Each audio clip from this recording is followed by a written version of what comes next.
Оройн түргийн үзэгчдээ Монгол Медиа агентлаг цагийн хүрд мэдээллийн хөтөлбөрийн 5 гарагийн дугаараар үзүүлж байна. 1964 он Атар газар эзэмших хөдөлгөөнөөр маш олон залуус ажилдаа орлоготой болж бас монголчууд гурил буудагаан бусдын гар харалгүй үйлдвэрлэж эхэлсэн сайхан түүх бидэнд бий. Тэгвэл орчин цагийн Атрын аян дэд үтсийн салбарт эхэлж байна. Монгол Улсын засгийн газраас 6600 мэргэжилтэй болсон хүчнийг бэлтгэж бүтээн байгуулалтын салбарт ажиллах гэж байна. Өнөөдрийн байдлаар зөвхөн нийслэлийн хэмжээнд 2800 гаруй иргэн сургалтанд хамрагдахаар бүртгүүлжээ. Тиймээс олон нийтийн дуу хоолой ММ агентлаг ажилдаа Монгол хүн байх асуудлыг хөндөж байна.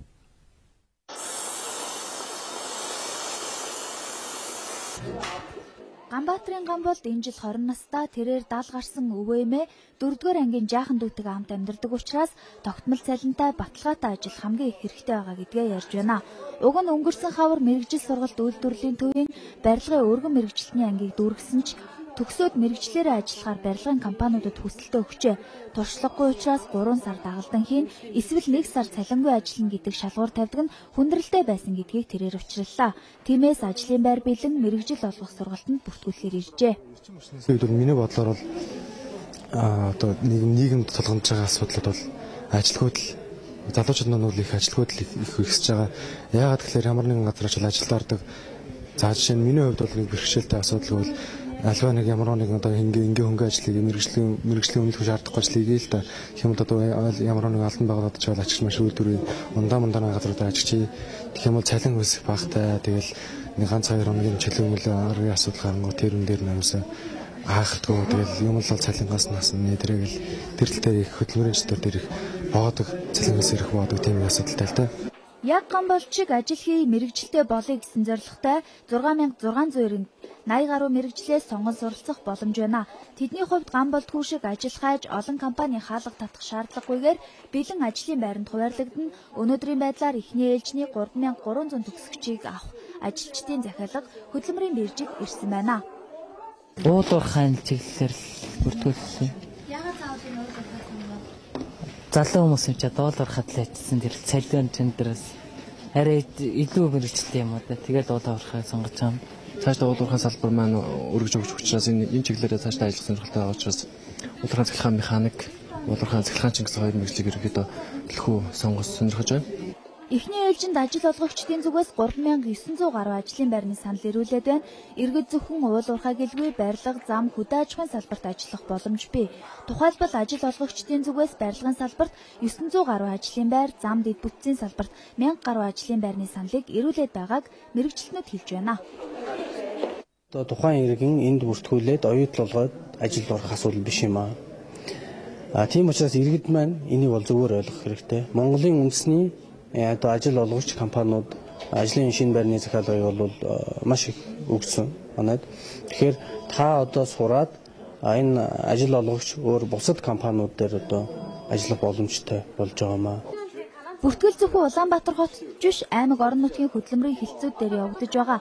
Хэрвээ иргэн та тогтмол ажлын байртай мэрэгжилтэй ажилтан болохыг хүсэж байгаа бол нас харгалзахгүй бүртгүүлэх боломжтой юм байна. Бүртгэл энэ сарын 15-нд дуусах байсан ч энэ 7 хоногийг дуустал сунгасан байна. Хэрвээ бүртгүүлсэн иргэдийн тоо 6600 хүрчихвэл бүртгэлээ зогсооно гэдгээ албаны хүмүүс сануулж байлаа.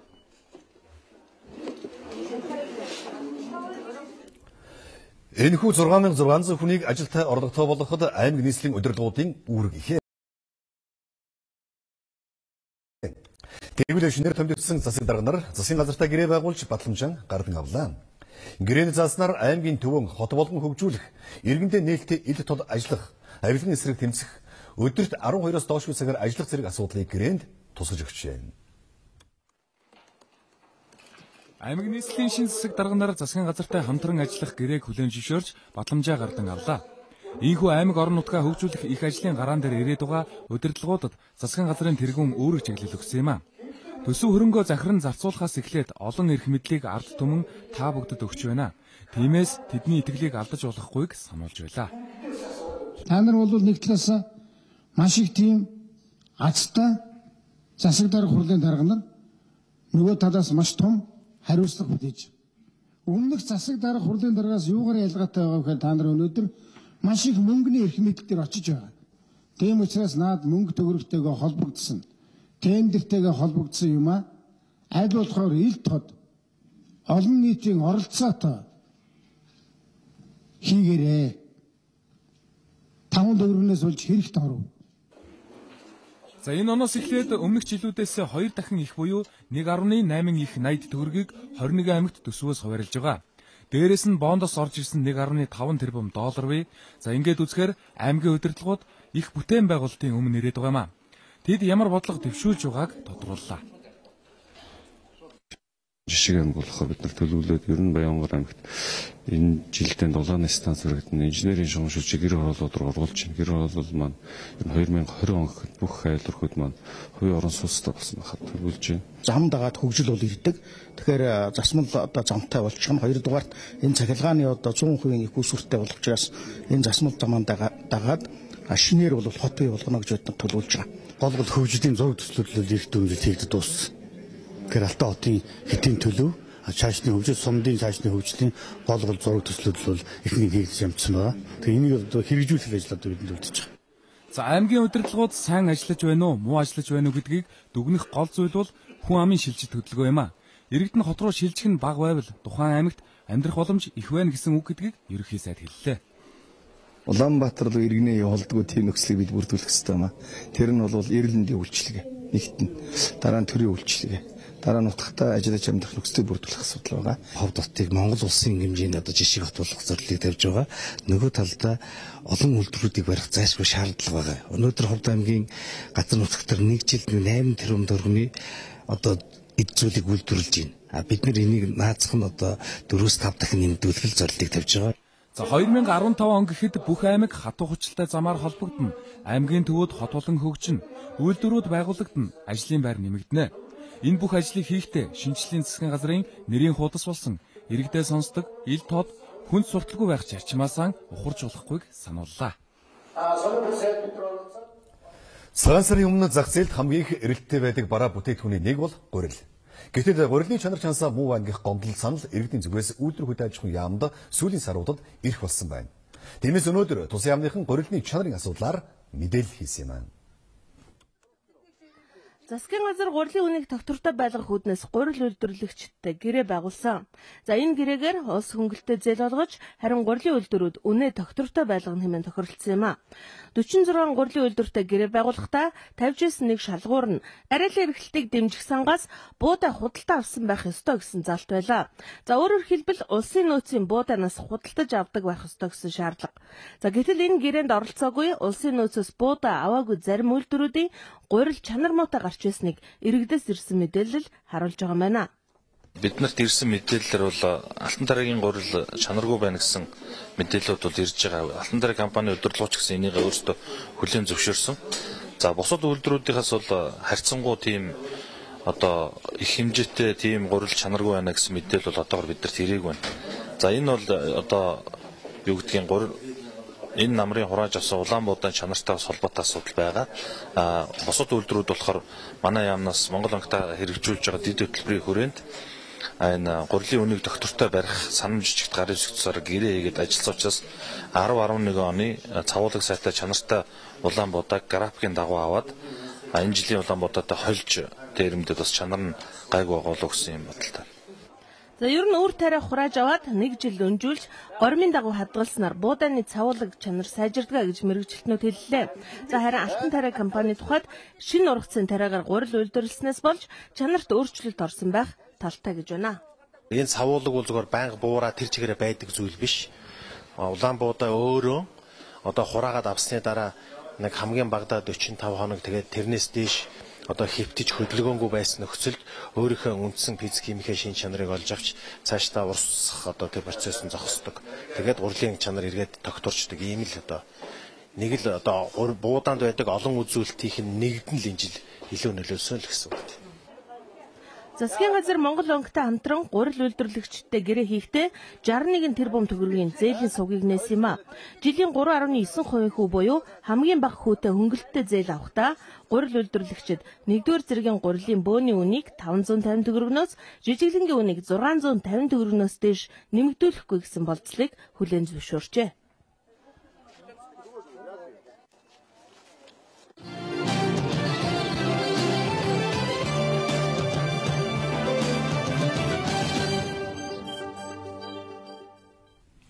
Манай цагийн хүрэлт хөтөлбөрийг сонгон үзэж байгаа танд баярлалаа.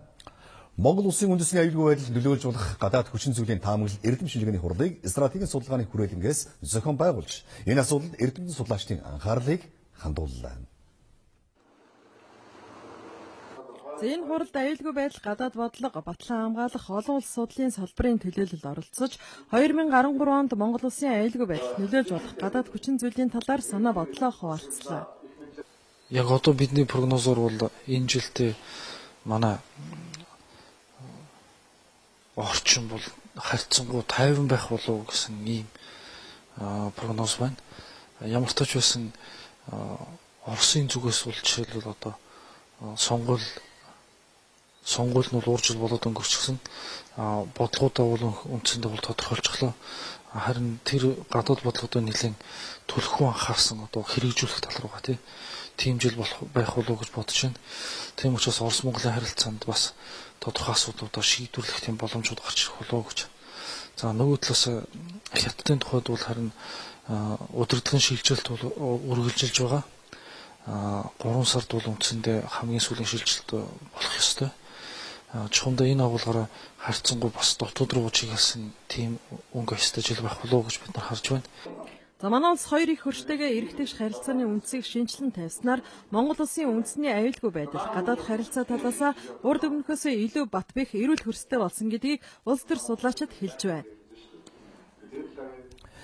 Ихэнх орнууд интернетийг хиймэл дагуулах харилцаа холбоо зэрэг мэдээлэл технологийн салбараар дамжуулж богино хугацаанд хурдтай хөгжиж байна.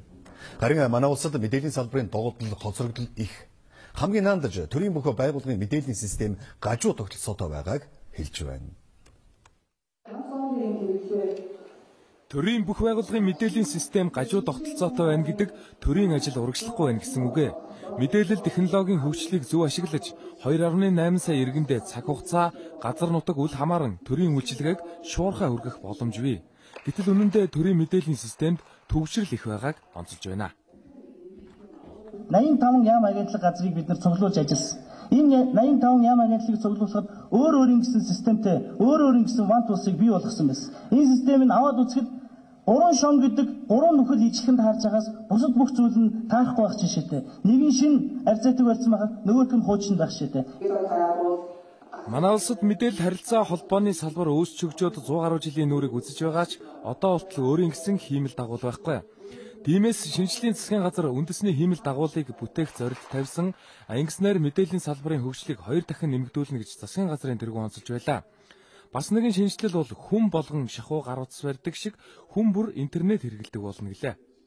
Ер нь бол нийт 330 сум суурин газрыг бүрэн яг шилэн кабелийн сүлжээнд хамруулахаар төлөвлөд ажиллаж байгаа. Ерөнхийдөө бол гүйцэтгэлийн ажил бол бараг 98% байж байгаа гэсэн үг. Энэ өнгөрсөн 12 онд бол ер нь үлдсэн нэг 120 сум суурин газар бол үндсэндээ гүйцэтгэл хийгээд дууссан байгаа. Энэ удаагийн чуулганаар үндэсний хэмжээний 7 шинжилгээг хийхэд зарлалаа. Эхлээд төр мэдээллийн системээ шин түвшинд гаргах, за үндэсний хиймэл дагуул бүтээх, орон нутгийг интернетэд бүрэн холбох, хямд үнийг бий болгох, за IT баялаг бүтээх, хүний нөөц бүрдүүлэх, шуудангийн үйлчлэгийг шин түвшинд гаргах зэргийг онцолж байлаа. Монгол улс олон намын тогтолцоотойч өнөөдөр намуудын төлөвшөлд тэмч сайнгүй байгаа гэдгийг судлаачид хэлж байна. Гишүүнчлийн тоогоор урлах хандлага нийт намуудад бий болж 2008 онд улсын дээд шүүхэд ирүүлсэн гишүүдийн тоо 580 мянгад хүрсэн байна. Хатуу гишүүнчлэр уралдах ус харин намын үнэт зүйлс болсон үзэл баримтлаараа өрсөлдөх цаг болсныг намуудын төлөвшөл эрдэм шинжилгээний хурлаар хөндлөө. Монголын ардчлалын төлөвшил нь намуудын төлөвшлөөс ихээхэн хамааралтай. Манай улсад олон намын систем төлөвшөөд 20 гаруй жил болох хугацаанд нийт 26 улс төрийн нам байгуулагдаж 6 татан буугдсан байна. За энэ намуудын төлөвшил тийм ч сайнгүй байгааг харуулж байна гэдгийг улс төр судлаачид хэлж байна. 20 гаруй жилийн дараа эргээд харахад бас эргээд намуудын хувьд бол эргэж янз бүрийн хөгжил өөрчлөлтийн хувьд бол засварлах цаашдын хандлагыг тодорхойлох шин асуудлууд гарч ирээд байна л да. Цагийн нөхцөл байдалтай холбоотой тухайлбал намын санхүүжлийн ил тод байдлын асуудал бол тухайлбал шинэ хууль эрх зүйн нөхцөл байдлыг бол зайлшгүй шаардж байна. За цаашлаад судлаачдын дунд мөн намын гишүүд ус төрчдийн дунд нам гишүүнчлэлтэй байх хэсэг асуудлын талаар бас шинэ тутам асуудлууд бол гарч ирж байгаа. Ерөнхийдөө энэ хоёр эрх баригч хоёр нам маань нийлж одоо картел маягийн тактик хэрэгжилж бусад одоо 3 дахь жүжигчнийг шахах өөртөө болохоор системдэх өөрсдийн давуу байдлыг хадгалах гэсэн энэ зорилгоор юм картел маягийн стратеги тактик хэрэгэлдэг. Энэ бол одоо сүүлийн үеийн Монголын улс төрд явж байгаа хоёр намын хийж байгаа үйл явдлуудаас аягүй тод харагдж байгаа. Энэ процесс нь бол маш одоо баруун Европ, зүүн Европ, төв Европ гэдэг Европын орнууд маш тод ажиглагддаг. За Монгол дахь улс төрийн намууд нь ерөнхийдөө өмнөх тогтолцооноос уламжлагдсан удирдлага зохион байгуулалтын шаталсан нүсэрдэг бүтэц гишүүнчлэлийн хатуу зарчимд иргэдээ төрийн бус байгууллага байгуулах зэрэг нэг нэгнээ хуулбарлан төлөвшөж ирсэн байна. За энэ удаагийн эрдэм шинжилгээний баг хуралд улс төрийн намуудын төлөөлөл болон улс төр судлаач залуучууд оролцсон өөрсдийн санаа бодлыг илэрхийллээ.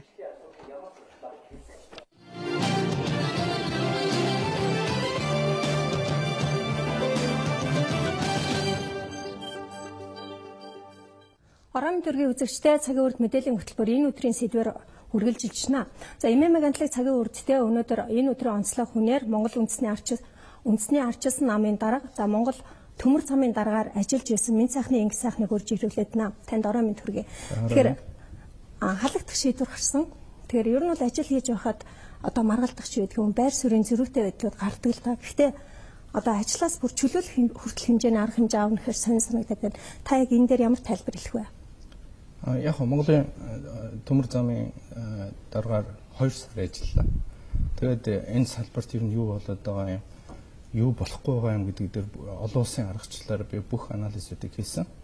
Тэгээд яг би маргааш бол бас хүмүүст их өргөн дэлгүүрээр тайлбарлая гэж бодож байгаа. Халагдсан гол шалтгаан нь бол зам тээврийн яамныхны өөрийнх нь төрийн өмчт оруулсан саналаар бол шинжлэлийн засгийн газрын бодлоготой зөрчилдсөн, зам тээврийн яамны бодлоготой зөрчилдсөн гэдэг үнэндээ тийм байхгүй. Гэхдээ гол асуудал нь юу гэхээр бондын мөнгийг өрн тараа хийхгүй гэж би хэлж байгаа. Төмөр замыг барья гэж байгаа. Энэ тэнд шороо бужигнуулж, туу цайчилж одоо мөнгө идэх юм болцоог би бусдад өгөхгүй л гэсэн юм юмнаас болж ил одоо маргаан болж байгаа. Та асуудлын гол нь бол одоо өргөн цагирагтай айл эсвэл нарийн цагирагтай төмөр зам барья гэдэг дээр маргаан үссэн гэдэг байна шүү дээ. Тэгээ таны одоо ярилцлагуудыг уншаад ахаар үнэхээр одоо юу гэдэг нарийн цагирагтай төмөр зам бариул манай улсад эдийн засгийн болоод технологийн талдаа ач холбогдолтой байна. Гэтэл яа заавал одоо өргөн цагирагтай гэдэг юм бол энэ ард ямар нэг эрх ашигын сонирхол яваад байна уу? Яг өргөн нарийн гэж манайхан зүгээр олонний дунтай яригдаад сурцсан. Авны хэрэг дээр бол 1435 мм гэдэг нь олон улсын стандарт. Нарийн тийм. Нарийн 1520 гэдэг нь бол өргөн Оросын стандарт юм байна. Тэгээд хамгийн гол нь хялбаршуулж ойлгох юм бол цариг өргөн болох тусам хөрөнгө оруулалт илүү их шаардна. Цариг бага байвал хөрөнгө оруулалт бага шаардна. Бид нар тийм мөнгөөр гүйлгээд байгаа улс биш. Хөрөнгө оруулалтаа бас хэмнэлттэй их хэрэгтэй байна. Нэгдүгээрт, хоёрдугаарт ерөөсөө бид нар хаашаа хэн рүү нүүрс цэвэрлэх гэдэг байгаа гэдгээ бодох юм бол аль болох өндөр одоо үр ашигын төрий гэж байгаа бол олон улсын стандартаар төмөр зам барих нь гарцаагүй. Гэхдээ би эдийн засгийн хувьд энэ асуудлыг ерөөсөө ярихгүй. Хамгийн гол нь бид 20 сая тонн нүүрсийг нийлүүлэе гэж бодож байгаа байхгүй, тээвэрлэе гэж бодож. Гэтэл 20 сая тонн нүүрсийг улсын хил дээр хэрэг буулгаад буцааж ачна гэдэг ийм үзэгдэл явагдах юм бол энэ бол экологийн аягүй том сүрэл дагуулна. Нэгдүгээр буулгасан нүүрснүүд өөрөө шатах аюултай, өвөл цагт хөлдөх аюултай, барьцалтай төлөвчдөг. Дээр нь нүүрсэнд нэг гайхамшигтай чанар байдаг юм байна. Тэр нь юу гэхээр цемент гурил шиг тийм тоосчих чанар өндөртэй. Хэрвээ 20 сая тонныг тээвэрлэх юм буулгаж очих юм бол 500 мянган тонн нүүрс агарцсан. Экологийн аюул учрна. Хүн мал бүгд өвчлөнө. Би энийг хүлээн зөвшөөрч чадахгүй. Яг тэгэхээр Оросын судалгаагаар Оросын том урхатай Кузбасс, Донбасс гэдэг газруудад бол дунджаар хүний өвчлөл, наслалт, үр зулбалт бол хор тавдар бусад юмнууд нь бүгд одоо дундаж үзүүлэлтээс 2 дахин өндөр байдаг байхгүй юу. Тэгэхээр би ийм экологийн сүрэл дагуулсан юм руу явмааргүй байна л гэж энийг хэлээд байна. Тэг өнөөдөр бол яг энэ асуудлаар эдийн засгийн байнгын орон дээр мэдээлэл сонссон юм л л да. Тэгээд сэтгүүлчид бас одоо юу гэдэг зам тээврийн сайдаас мэдээлэл авах гэсэн боловч мэдээлэл өгөөгүй гэдэг. Тэг үйлдвэр хөдөө аж ахуйн сайд бол хэлсэн байл л да. Нэгэнт улсын хурлаар батлагдсан бодлогыг яах юм бэ гэдэг. Хэрвээ үнэхээр улсын хурал дээр одоо юу гэдэг өргөн цагирагтай төмөр зам тавина гэсэн юм бол та яагаад заавал үүний эсрэг нарийн цагирагтай төмөр зам тавина гэж зүтгээд байгаа юм бэ? зориуд бодлуулаад байгаа шиг байна. Монголын төр шийдвэр гаргахтаа ингэж гаргасан юм байлээ. Өнөөдрийн байгаа төмөр зам дээр хэрвээ огтлцож байгаа бол хэрвээ өнөөдрийн байгаа төмөр зам руугаа залгаж байгаа төмөр зам байгаа бол тэрийг 1520 өргөн цэргээр хийя гэж. Хэрвээ одоо уурхаагаас шууд хөлийн бомб руу чиглэсэн ийм төмөр зам байгаа бол тэрийг ямар цэргээр хийх үү гэдгийг улсын их хурлын газар тухайн үед нь шийднэ гэж байна. Тэгэхээр би бол бодлого зөрчиж байгаа юм байхгүй. Би бол санал оруулж байгаа. Энийг шийдэх нь бол улсын их хурлын газар ажил байгаа байхгүй юу. Тэгэхээр хамгийн гол нь зам тээврийн яамныхан энэ асуудлыг үндсэлтэй миний тавьж байгаа юмыг үндсэлтэй ницаач чадахгүй болохоор хариу өгсөн үйлдэн зүгээр л ажлаас халуул хийцэн байхгүй. Тэгэд энэ хавраас бол төмөр замын одоо бүтээн байгуулалтын барилгын ажил эхлэх ёстой. Зураг төсөл тээзүүн нь бол ер нь ихэнх газар бэлэн болсон гэсэн мэдээлэл өгч байгаа. Тэгэд нэг албаны үнээс авсан мэдээлэлээр яг зурган дээр хятад манай талаас барих төмөр зам хятадын талынхтай нийлэхдээ 10 км зөрчигсөн гэсэн асуудал яригдсан. Энэ үнэн юм уу? Энэ үнэн. Ер нь бол гашуун сухад дээр жишээлбэл Монголын талаас төмөр зам тавих гэж байгаа зураг одоо босгоод эхэлсэн талан хятадын талаас явж байгаа хоёр хоорондоо 10 км-ээр зөрчсөн юм байл. Тэгээ яагаад ийм зөрчсөн байдалд орсон бэ гэсэн чинь энэ уулзуулах цэгийг чинь тохирох асуудлыг зам тээврийн яам хятадын төмөр замын яам эдгээр хамт тохирч шийдэх хэрэгтэй байхгүй юу? Бүр хэдэн жилийн өмнө энийг шийдэх хэрэгтэй байхгүй юу? Энэ ажил хийхдэггүй. Энэ ажлыг хийхгүй одоо шал өөр юм хийгээдгүйгээд байгаа байхгүй юу? Хамаагүй энэ тийм шороо болох тухай. Тэгэхээр би бодтойгоор өнөөдөр төмөр замыг барих сонирхол зам тээврийн юмд байна уу гэдэгт үнэхээр эргэлзэж байна. За миний сүүлчийн асуулт та яг энэ одоо Монголын төмөр замыг 2 сар удирдлаа. Тэгэхээр гаднаас нөгөө 1.5 тэрбум $. Бондын маань ихэнх нь төмөр замын бүтээн байгуулалтанд орно гэдэг шүү. Тэгэхээр яг үнэхээр төмөр замтай зарцуулчаар эргээд манай ташиг олж ирэх тэр болцоо нь харагдаж байна уу? 5 толгой гашуун сухад чиглэлийн энэ төмөр замын төсөл бол хаач хинт одоо олон улсын банк санхүүгийн байгууллагч нүүр бардан мөнгө нэхэж болох төсөл. Тэм учраас энэ төсөлд би бондоос юу хэлээд байгаа вэхээр $232 сая гаргачаач. Тэгвэл энэ төслийг хийгээд төмөр замыг 2015 он гэхэд бариад дуусгачаа гэж ингэж хэлээд байгаа. Гэтэл зам тээврийн яамны юу гэхээр бондоос $400 сая аваад тэгээд хамаагүй энэ тийм зүгээр далан барих гэдэг. Далан барьж өрөөсөө болохгүй. Далан гэдэг чинь төмөр замын далан бол автомашины далан биш гэдэг хамгийн дөрөнд давлагмаар байна. За баярлалаа. Цагийн урд мэдээллийн хөтөлбөрийн энэ өдрийн сэдвт за эмэм агентлаг энэ өдрийн онцлог хүнээр Монголын төмөр замын даргаар ажиллаж байсан Инг сайхныг урьж оролцууллаа.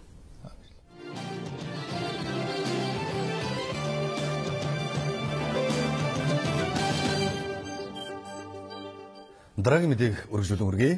Улсын их хурлын хэвлэл мэдээллийн эрх чөлөөний тухай хуулийн шинжилсэн найруулгын төслийн хэлэлцүүлгийг өнөөдөр үргэлжлүүллээ.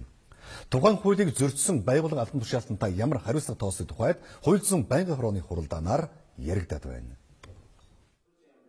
За хэвлэл мэдээллийн эрх чөлөөний тухай хуулийн холбогдох заалтуудыг зөрчсөн төрийн байгууллага болон албан тушаалтанд 300,000-аас 1 сая хүртэл төгрөгийн торгуул ногдуулж байх саналыг тухайн хуулийн төслийг санаачилсан ерөнхийлөгчийн зүгээс улсын их хурлд гаргаад байгаа юм.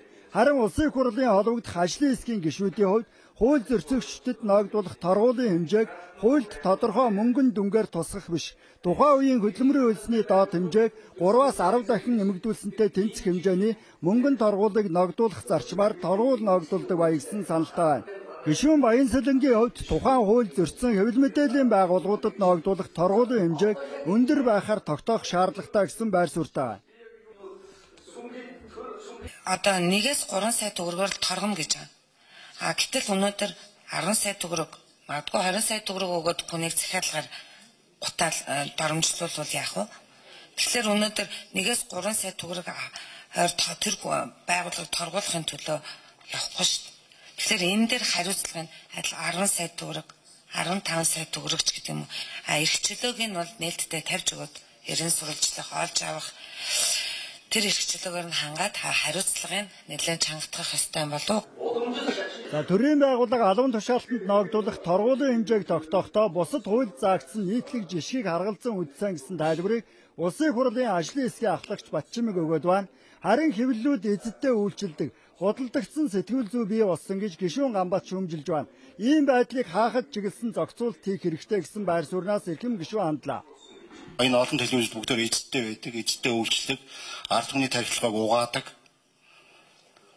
тэрлүү гүтэлдэг, нөгөө авах ёстой мэдээлэл улсууд нь яг үн зөв авч чаддаггүй ийм байдалтай байгаамаа. За хэвлэл мэдээллийн эрхчлөөний тухай хуулийг зөрчсөн хэвлэл мэдээллийн байгууллагад хөдөлмөрийн хөлсний доод хэмжээг 50-аас 100 дахин нэмэгдүүлсэнтэй тэнцэх хэмжээний торгуул ногдуулж байх саналыг хууль зүйн байнгын хорооны гишүүдийн олонх нь дэмжиж байна. Асуудал цаашид хилцүүлгийн явцад эсэлхэн шийдэгдэх юм. Бас хэвлэл мэдээллийн эхний хариуцлагатай холбогдсон асуудлыг тусдаа хуулиар зохицуулах эрх зүйн шинэ орчин бүрдүүлэх чиглэл баримталж байгаагч хууль зүйн сайд тайлбарлаа. Хин нэгэн иргэн, хин нэгэн хүн, энэ хүн алсан юмаа гэд хин нэгэн хүнд хэрэгтэй холбогдуулах хүнд холбож гүтгэж штэ. Тэгээ хүн алсан юмаа гэдэг мэдээлэл гарлаа гэхэд хуулийн байгууллага шалгаад эхлэхэд энэ мэдээлэл үгүй би худлаа хэлсэн юмаа гэх юм бол эрүүг рүү явахгүй зөрчлийн хуулиар яваад өгч байгаа. Торгуулийн хэмжээтэй. Тэгэхгүй тийм би гүтгэсэн гэдэг мэдэж гээд шүүхт мэдээлэл өгчөөд дараа нь тань худлагдсан баригдах юм бол шүүхийг хуурсан шүүн тасалбар үйл ажиллагааны эсрэг гэмт хэрэг гэдгээрээ зүйлчлэгддэг болж. За хэвлэл мэдээллийн эрхчлүүдийн хувьд аль нэг аж ахуй нэгж байгууллагын талаар ямар нэг сөрөг мэдээлэл гаргахгүй байхаар хаалтын гэрээ хийдэг. Ийм байдлыг хаахад хуулийн зохицуулт чиглэх ёстой гэдгийг хууль зүйн байнгын хорооны зарим гишүүн сануулж байна. Улсын их хурлын ажлын хэсгийн ахлагч гишүүн Батчамгийн тайлбарлаж байгаагаар бол хэвлэл мэдээллийн байгууллага сэтгүүлч аливаа этгээдийг өөртөө нь хамааралтай мэдээллийг нийтлж нэвтрүүлэхээр дарамтлах, нийтлж нэвтрүүлээгүйхэн төлөө төлбөр шан харамж авах болон авах орлого хийхийг хориглох заалтыг хуулийн төсөл тусгаад байна. Тухайн заалт бол хаалтын гэрээ хийхийг хориглосон хязгаарласан зохицуулт гэж улсын их хурлын ажлын хэсэг үзэж байгаа юм.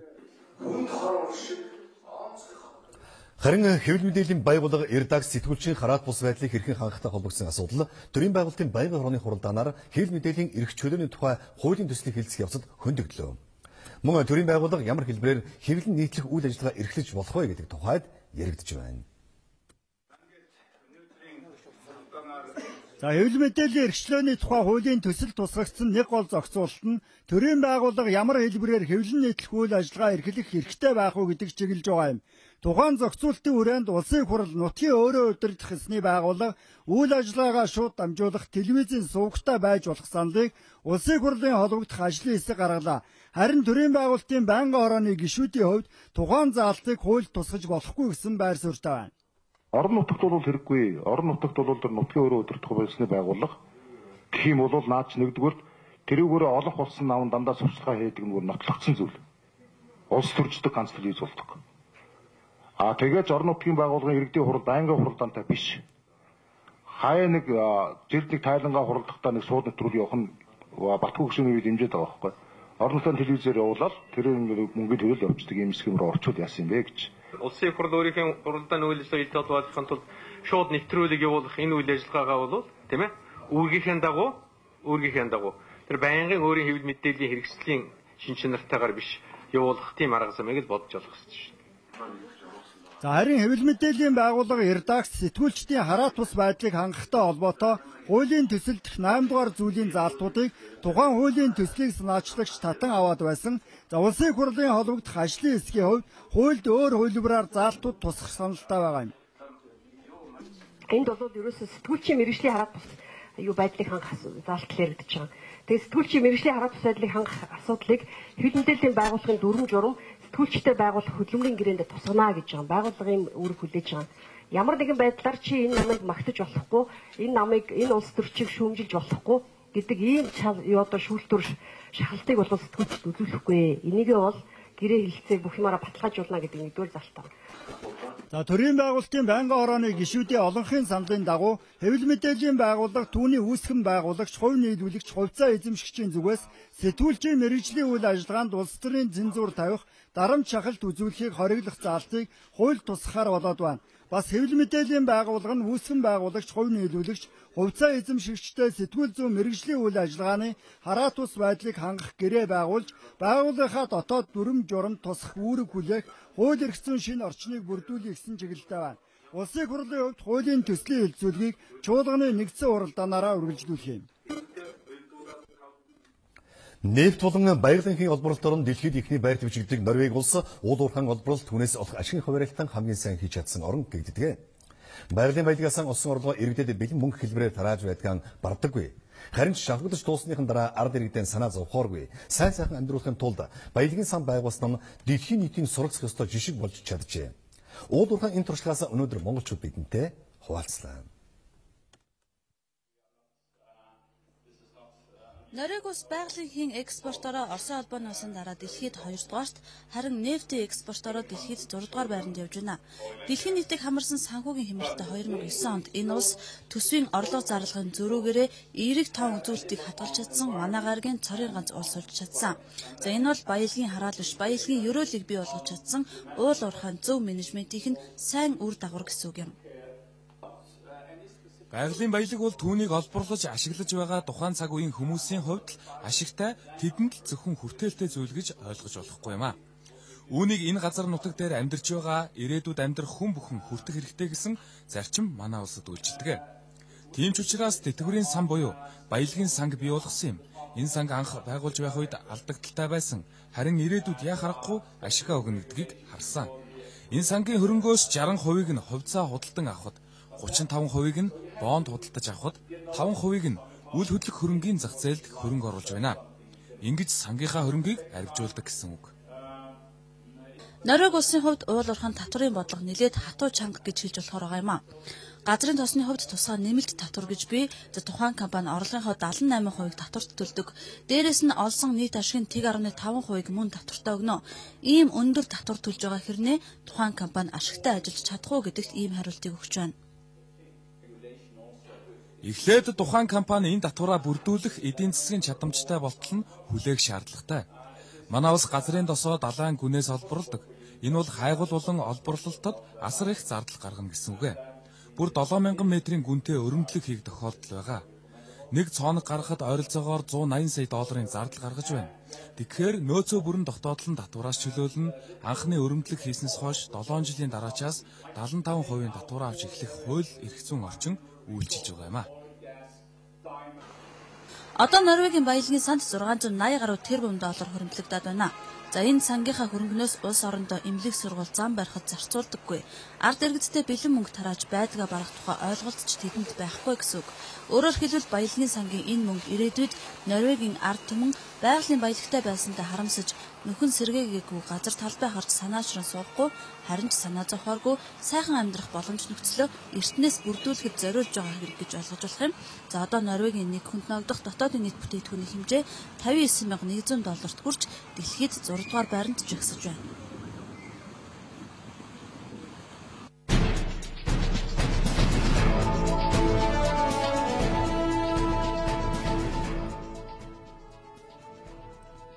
Албан бус тоогоор сүүлийн 3 жилдээ Монгол улсад 700 гаруй охид эмэгтэйчүүд хүчирхийллийн гэмт хэргийн завьяас олж энэ хэргийг үйлдэлсэн хүмүүст хуулийн ямар хариуцлага хүлээлгсэн нийгэмд тодорхой болсон байдаг. Тиймээс энэ асуудалтай холбогдуулан Монголын эмэгтэйчүүдийн холбооноос төр олон нийтийн байгууллага хандан уриалга гарлаа. Өвжил хүндэрсэн аймгийн мачтад зориулж хамгийн түрүүнд оёлын үйлдвэрүүдийн холбоо тусламжийн гараан сонголоо. 15 оёлын үйлдвэрийн ажилчид хамтран мачтад зориулж дулаан хувцас малдан нэмнэ ойж өгчээ. 900 гаруй төрлийн 40 гаруй сая төгрөгийн бүтээгдэхүүнийг тэд мачтад илгээхийг хүсэж үйлдвэр хөдөлж явах яамныханд гардууллаа. Өнөөдөр Дис хотын иргэдийн 60 гаруй хувь нь гэр хороолд амьдарч худаг болон усан сангаас ундны ус авч хэрэглэдэг. Гэтэл усын хэрэглэгчдэд хүрэх хүртэл зөөвөрлөх шат дамжлага бүрт бохирдож, эрүүл ахуйн стандарт алдагдах эрсдэлд хүчин зүйл олон байдаг байна.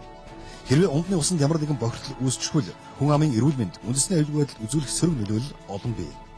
Тиймээс манай улс дэлхийн эрүүл мэндийн байгууллагатай хамтран гадаргын усын унданд ашиглах усны аюулгүй байдлыг хангах хөтөлбөрийг энэ оноос хэрэгжүүлэхээр болжээ.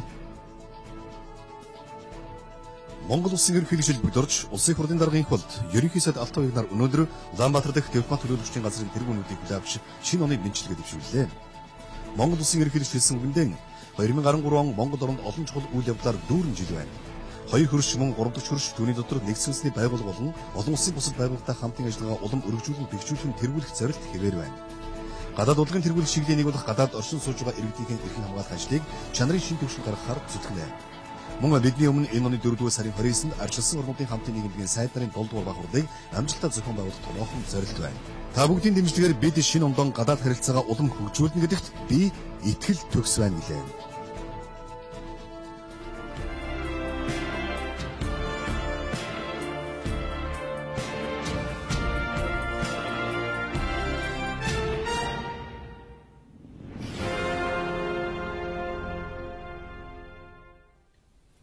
Дархан аймгийн топ сургуулиудын тоонд зүй ёсоор тооцогддог математикийн үзэгдүүлсэн сургалтын 15 дугаар сургуульд энэ хичээлийн жилд 50 бүлэгт 1800 хүүхэд суралцж байна. Энэ тоо хэмжээ бол тус сургуулийн хүүхэд хүлээн авах хүчин чадлаас 80% илүүдэлтэй байгааг илтгэж байгаа юм. Гэсэн ч энэ сургуулийн сонгоны ангийн хүүхдүүд сургуулийнхаа боломж багтаамжинд барилгүйгээр сурлаг болоод урлагаараа аймагтаа төдийгүй улсдаа тэргүүлдэг байна.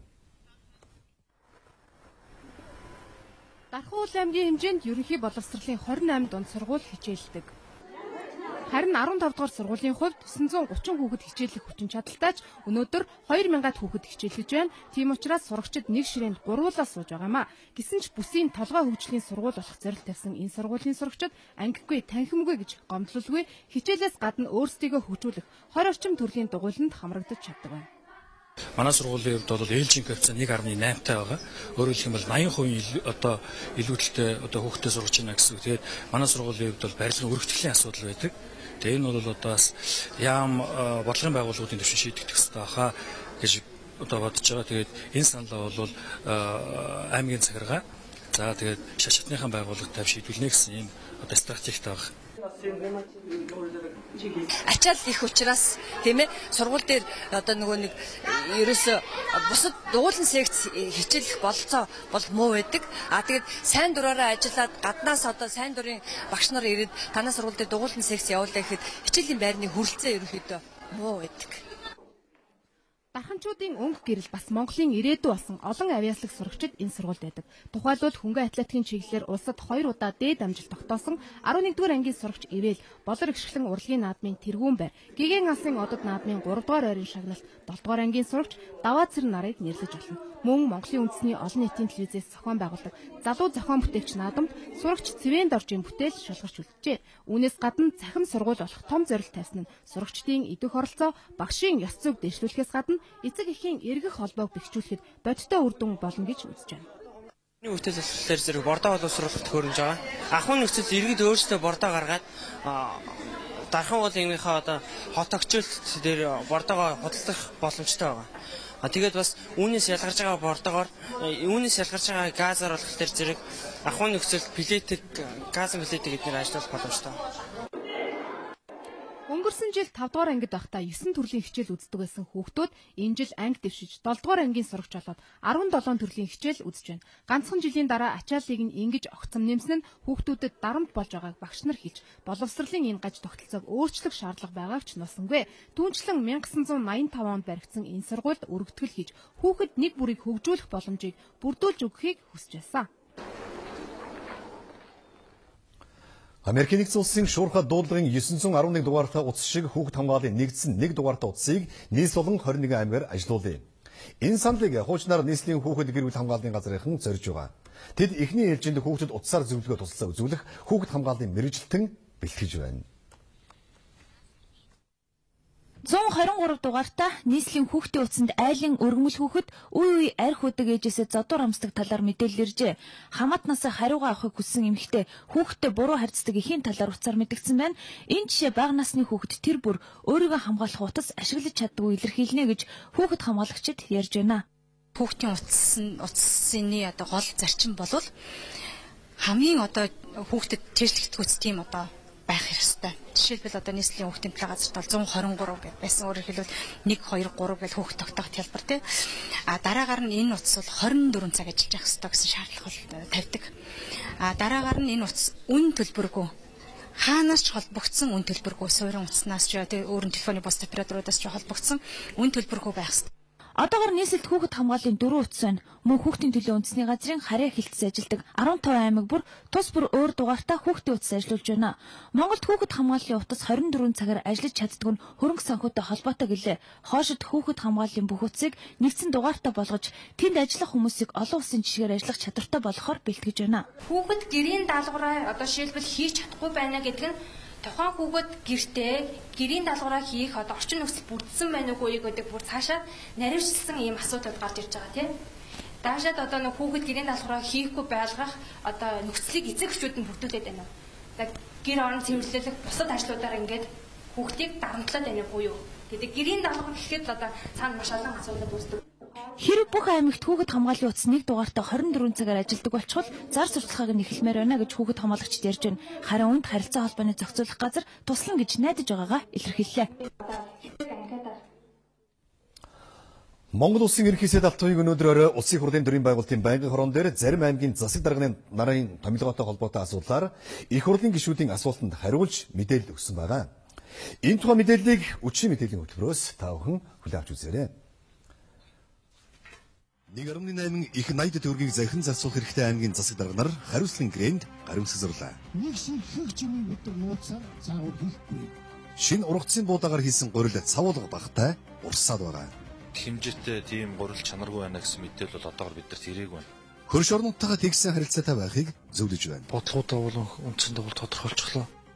Хүүхдийн гэсэн тодголтой бүх удас нэг адил дугаартай болно. Хүүхдэд чиглэгдэхүйц тийм одоо байх ёстой. Дашчойлын хийдийнхэн шин төлөвлөгөө танилцууллаа. Дандаа онцоор хооронд холбож гисэн. Цагийн хүрд мэдээллийн хөтөлбөрийн өнөөдрийн сэдэвт Монголын үндэсний арчилсан номын дарга Мэд сайхны инх сайхан оролцсон. Монголын эдийн засаг 15% өссөн 2011 онд Германы эдийн засаг дөнгөж 1.7% өссөн дүн гарчээ. Бангладеш атомын цэглэгээ станцтай болоход Оросууд тусалнаа.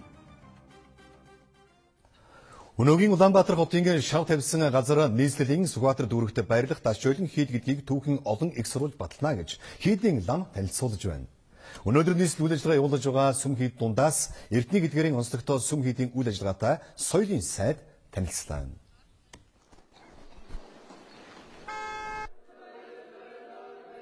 Зүүн хүрээ Дашчойлын хийдийн 2 дуг нь 1737 онд баригдсан гэж түүхэнд өгүүлдэг юм байна.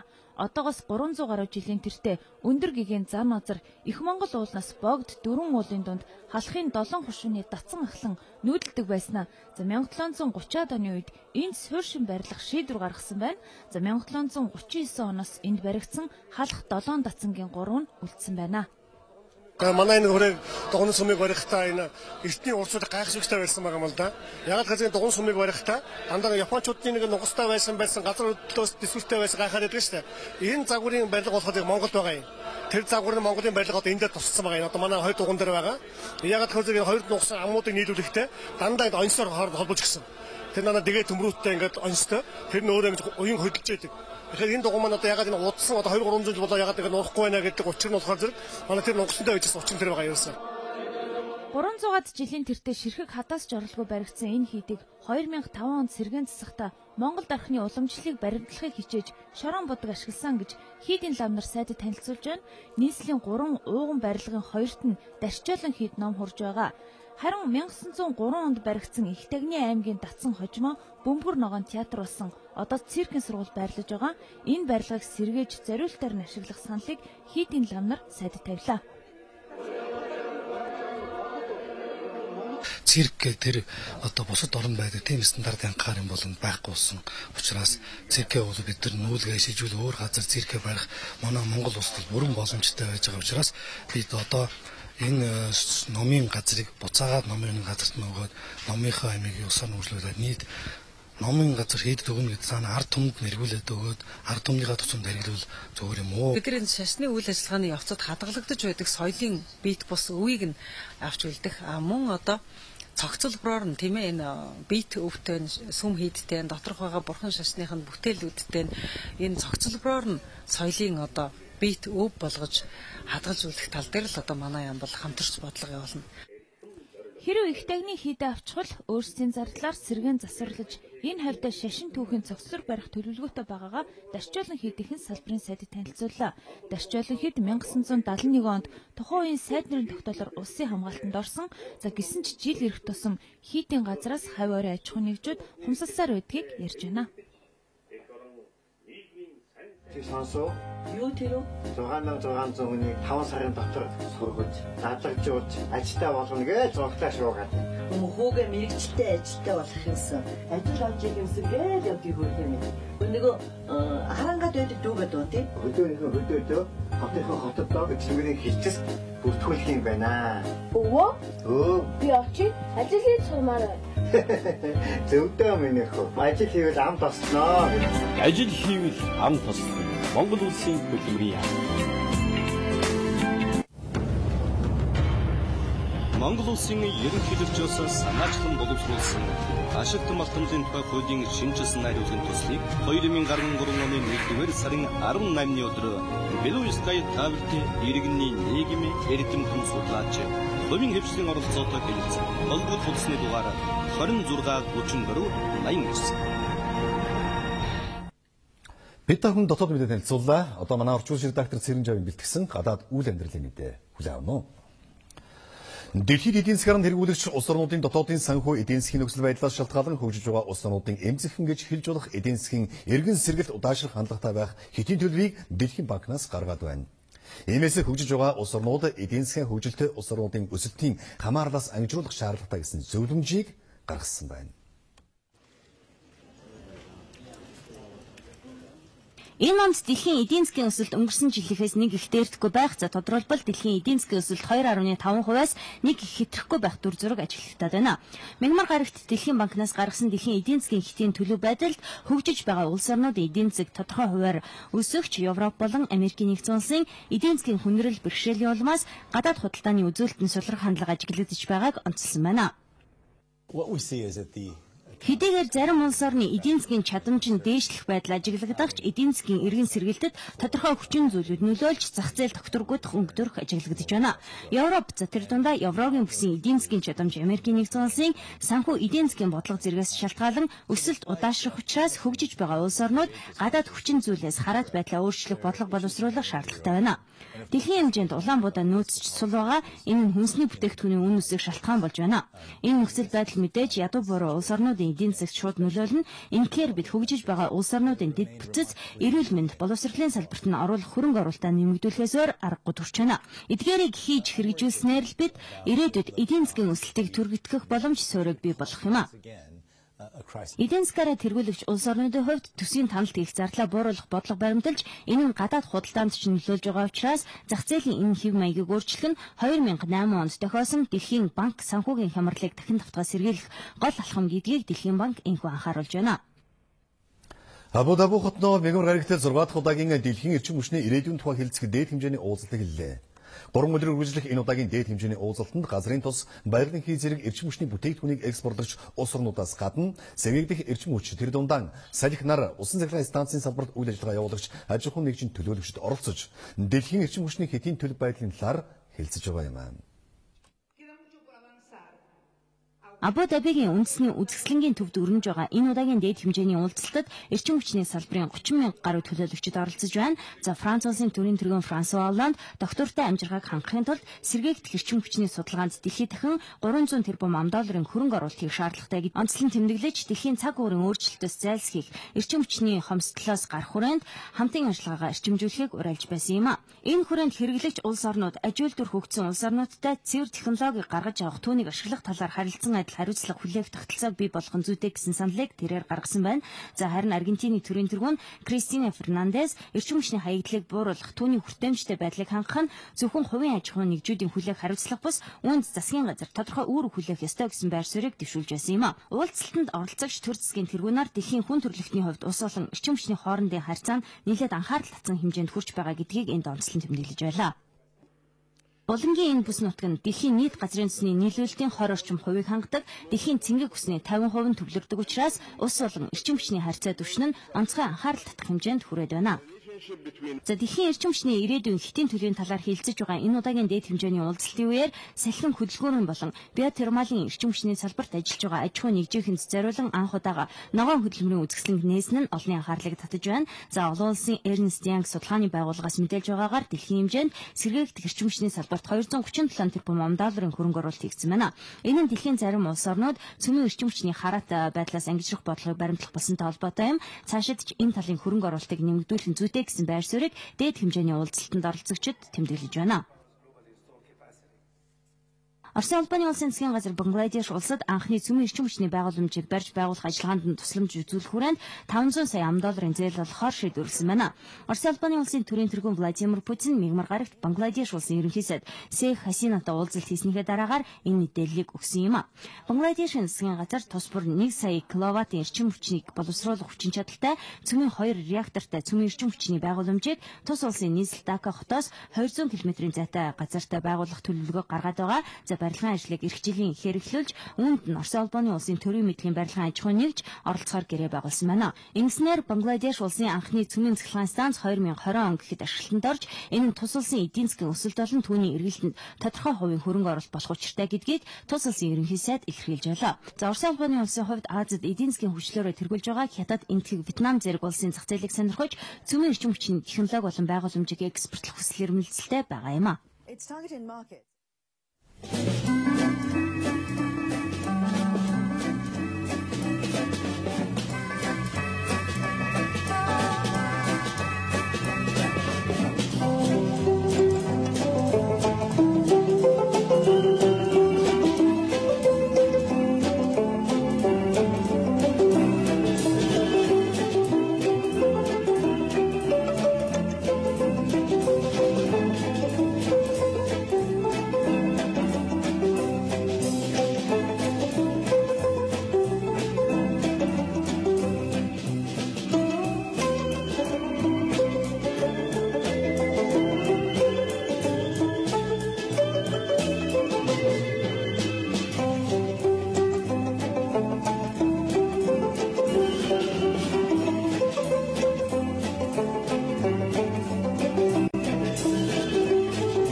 Эрхэмлэгчтэй Монголын мэдээ агентлагийн цагийн хүрд мэдээллийн хөтөлбөрийн лав гарагийн дугаараа үзүүллээ. Та бүхний маргаашийн ажил үйлсэд амжилт хүсье. Сайхан амраарай. Баярлалаа.